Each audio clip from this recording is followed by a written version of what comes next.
গত কয়েকদিন যাবৎ সোশ্যাল মিডিয়া একটি ভিডিও ব্যাপকভাবে ভাইরাল হয়েছে। সেটি হচ্ছে যুব দলের সন্ত্রাসী কর্তৃক একজন ব্যবসায়ীকে কি নৃশংসভাবে নির্মমভাবে পাথর ছুড়ে দিয়ে মধ্যযুগীয় কায়দায় হত্যা করা হয়েছে। তাই সংগ্রামী বন্ধুগণ, আমরা বলতে চাই, এই অন্তর্বর্তী সরকারকে বলতে চাই, আপনারা দেশের রাষ্ট্র ক্ষমতায় আছেন, তবুও 9 মাসে আপনারা দেশে শৃঙ্খলা ফিরিয়ে আনতে পারেনি। ছাত্র দলের, যুব দলের, বিএনপির কিছু উচ্ছৃঙ্খল নেতাকর্মী, সন্ত্রাসী নামধারী নেতাকর্মী বাংলাদেশকেও একদম অশৃঙ্খল করে ফেলেছে। তারা দিনে দুপুরে মানুষকে হত্যা করছে, মধ্যযুগীয় কায়দায় পাথর মেরে মানুষকে হত্যা করছে। এক যেন মধ্যযুগীয় কায়দায় বাংলাদেশের নব্য ফ্যাসিস্ট জন্ম নিচ্ছে। আমরা ছাত্র সমাজ সবাইকে হুঁশিয়ার করে দিতে চাই, আওয়ামী লীগের কি পরিণতি হয়েছিল সবাই দেখতে পেয়েছেন।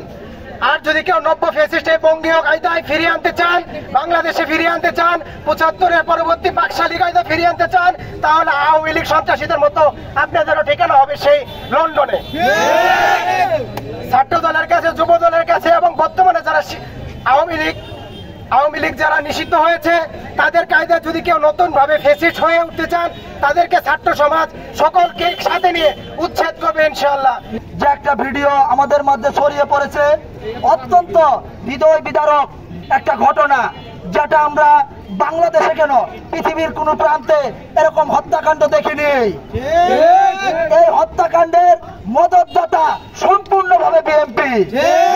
কারণ দীর্ঘ 10 মাস পরেও তাদের দলের সুশৃঙ্খল তারা ফিরিয়ে আনতে পারেনি। শুধু তারা ওই দলের নেতা কর্মীদেরকে বহিষ্কার করে, আর তারা ওই চাঁদার ভাগ নেয়। চাঁদার ভাগ তারা নেয়, কিন্তু খুনিদের ভাগ তারা নিতে চায় না। তাই আমরা স্পষ্ট করে বলতে চাই, বিএনপি কে বলতে চাই, আওয়ামী লীগের কি পরিণতি হয়েছিল আপনারা দেখেছেন। আপনারা এর থেকে শিক্ষা গ্রহণ না করলে ছাত্র সমাজ, বাংলার জনগণ আপনাদের এর চাইতে ভয়াবহ অবস্থা করবে। বিএনপি দীর্ঘ 9 মাস যাবৎ বাংলাদেশে যে নৈরাজ্য, দখলদার, চাঁদাবাজি, যে ধরনের সন্ত্রাসের ত্রাস সৃষ্টি করেছে, আমরা তার তীব্র নিন্দা এবং প্রতিবাদ জানাই। আমরা গত জুলাই মাসে দেখেছি আওয়ামী লীগ ঠিক তাদের এই ইগোর কারণেই তারা তাদের দেশ থেকে তাদেরকে পালাতে হয়েছে। তারা যদি বিএনপির লোক যদি আওয়ামী লীগদের থেকে শিক্ষা না নেয়, তাহলে বিএনপির অবস্থাও ঠিক তাদের মতোই হবে।